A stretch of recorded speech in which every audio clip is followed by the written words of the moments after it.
Hi mayam boygi channel asida taram naukchari mayam ngasigi video se usoi ga thaibong maru iromba gi recipe oideni mayam ai first usoi ji soijarani soira matungda thaibong maru su khokdeni ko ai hujik usoi soijari mayam aina tori kolise mayam na nungsibiba taradi aibu aigi channel asibu subscribe tobiu like su tobiramu adoi comment su tobiramu ko mayam ai hujik usoi soigiko soiba khotba loire loira matungda ai isingda fajana chamani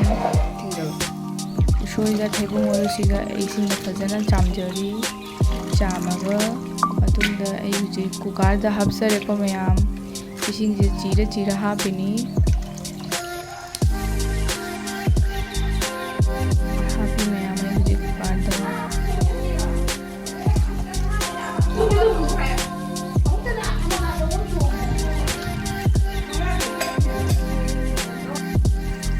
cooker da ising hapsare ising hapa matungda tengot amada hapaga patongaga moroka hapsare mayam asisina ngamuga ngamoiga alobani asisu hapsare ai cooker thimjare ai huji gas se on tore on tora matungda ai cooker se gas mathakta thangatjare ai kamba khotpa punmak loire thangdajare hujik ai thaibong maru se pukhamda hapsari khalla hapiko ai hujik usoi se fajana chungdoni usoi sigi manungda jauriba isi se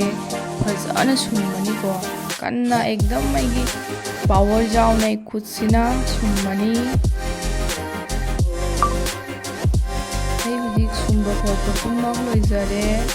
hujik ai thaibong maru se fajana nokhairani aina nokhaijabasina glass ki manisina nokhaijabani ai nokhaija loijare ko mayam ai hujik patongaga moroka ai simta khum hapjare asisu fajana nokhairani fajana nokhaidari hawroiba ko mayam ai hujik nokhaiba khotpa punmak loirabanina asi mathakta usoi se hapjare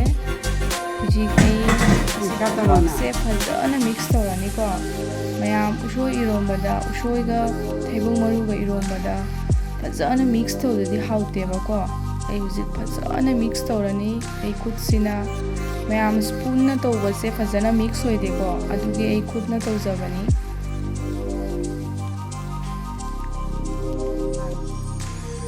fajana mix tauri ai hujik tonigong manaje hapsare ko te mix taurani fajana mayam aigi iromba se loijare mayam aigi video se pamba taadi